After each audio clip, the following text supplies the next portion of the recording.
महाभारत में एक बार राजा ककोदमी और उनकी बेटी रेवती दोनों ही किसी और दुनिया में ब्रह्मा जी से मिलने जाते हैं। जब मिल के वहाँ से वापस धरती पर आते हैं तो देखते हैं कि हजारों साल यहाँ पे गुजर चुका है। और इसके अलावा एक और बार क्या होता है कि ब्रह्मा जी कृष्णा जी जितने भी गैयों को चराते हैं, सारी गैयों को उठा के लेके किसी और लोक में छुपा देते हैं। और जब ब्रह्मा जी वहाँ से वापस आते हैं धरती पर तो देखते हैं कि भाई यहाँ पे क्या हो गया है कि 15-20 साल गुजर चुका है। और वापस जो होगा उसी कलर की उसी टाइप की सारी गैयाँ वो कृष्णा जी खिला रहे हैं।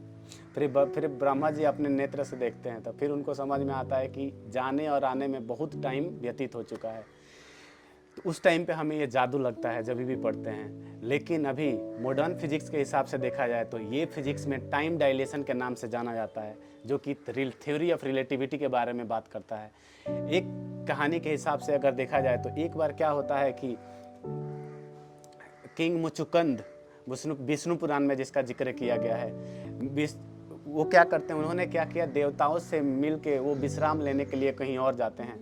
जब वो विश्राम लेने के लिए कहीं और जाते हैं तो उसके बाद देवताओं ने उनको साथ में एक इंद्र भगवान ने वर देते हैं कि जिसको आप देखेंगे वो आदमी भस्म हो जाएगा। फिर वो आके धरती पे सोते हैं और धरती पे सोते हैं तो फिर क्या होता है कि जाने और आने में इतना समय व्यतीत होता है कि उनके सामने फिर जिन्होंने भी देखा होगा महाभारत, उसमें क्या होता है कृष्णा जी एक राक्षस को लेके वहीं पे चले जाते हैं और जैसे ही वो जाके राक्षस समझता है कि यही आदमी जो है मुचुकुंद वो कृष्णा जी हैं, उसको जगाता है तो उसकी आंखों से भस्म हो जाता है। इसके अलावा अगर देखा जाए तो नारद मुनि, सभी जानते हैं नारद मुनि के बारे में। ये अलग अलग लोकों में भ्रमण करते रहते हैं। जब एक ही लोक में दोबारा आते हैं तो देखते हैं कि सब कुछ बदल गया है। ये जितनी भी कहानियाँ हैं या जितनी भी सच्चाई हैं, जितनी भी चीज़ें पुराणों और ग्रंथों में लिखा गया है, इसके बारे में अगर ध्यान से सोचोगे तो ये एक बेसिकली टाइम डायलेशन की बात हो रही है। और ये time dilation theory of relativity के बारे में बात कर रहा है। अब बोलोगे ये थ्योरी ऑफ रिलेटिविटी क्या था, तो काफ़ी इंटरेस्टिंग चीज़ है। ये ईयर था, मतलब कि अगर ध्यान से सोचो तो तुम्हें पता चलेगा कि भाई हमारे पुराणों में ग्रंथों में जिन्होंने भी ये सारी चीज़ें सोची है, उन्होंने एक चीज़ तो माना है कि जो समय है, जिसको हम लोग बोलते हैं कि ये समय जो है वो फिक्स है, समय फिक्स नहीं है, समय हमेशा बदलता है।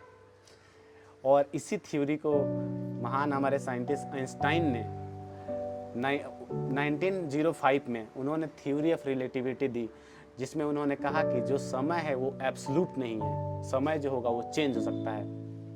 अगर आप स्पीड ऑफ लाइट से घूम रहे हैं तो आपके लिए वक्त जो है वो धीरे चलेगा, लेकिन बाकी दुनिया के लिए वक्त जो है वो बहुत ही फास्ट चलेगा। इसको हम लोग बोलते हैं टाइम डायलेशन बोलते हैं इसको। एग्जाम्पल के लिए अगर ले लो तो इंटरनेशनल स्पेस स्टेशन में घूमते हुए एस्ट्रोनॉट वक्त हमारे कंपैरिजन में थोड़ा धीरे चलता है। उनकी जो गाड़ी है हमारी गाड़ी से माइक्रो सेकंड पीछे चलती है।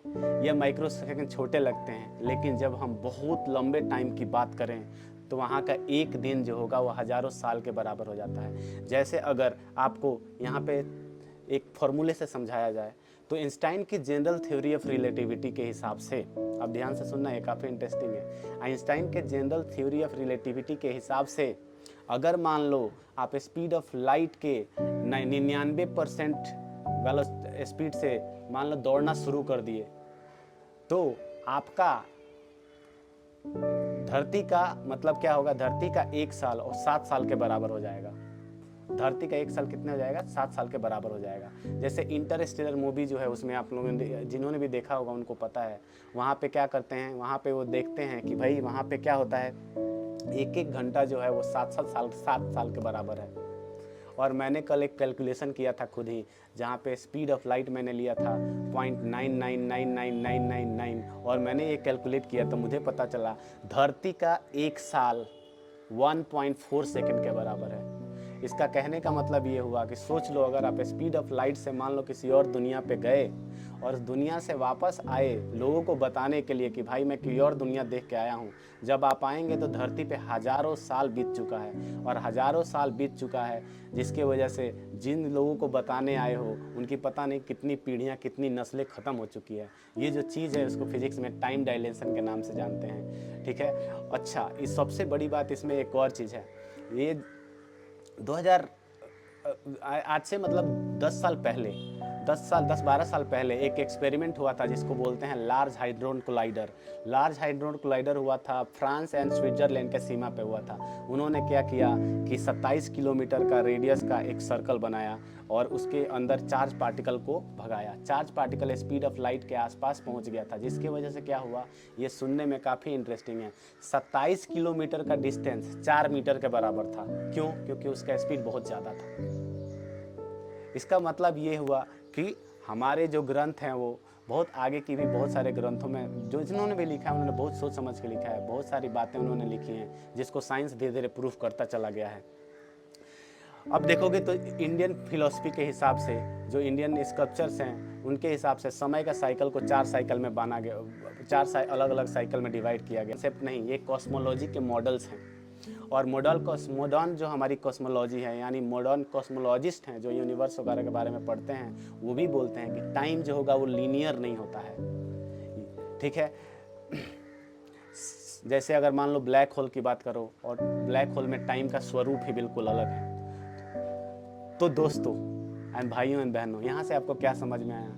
चाहे वो ककोदमी की कहानी हो या मुचुकुंद की नींद हो या आइंस्टाइन की थ्योरी ऑफ रिलेटिविटी हो, या टाइम जो है वो सिर्फ घड़ी की सुई नहीं है, ये एक फ्लेक्सिबल फैब्रिक है जो स्पीड और ग्रेविटी के साथ बेंड होता है। और शायद इसीलिए हमारी पुरानी कहानियाँ आज के साइंस के कंसेप्ट से इतनी रेजोनेट करती हैं। अगर आपको लगता है कि टाइम ट्रेवल सिर्फ कहानियों में होता है तो याद रखिए, जब भी आप स्काई में तारों को देखते हैं तो आप एक्चुअली अपने पास्ट को देख रहे हो। क्या पता एक दिन हम भी अपने लेजेंड्स की तरह वक्त के पार जा पाएंगे और समझ पाएंगे कि टाइम डायलेशन क्या होता है। तो आज का डिस्कशन यहीं पे ख़त्म होता है और मिलते हैं अगले टॉपिक के लिए। तब तक के लिए धन्यवाद। उम्मीद है आपको ये पसंद आया होगा।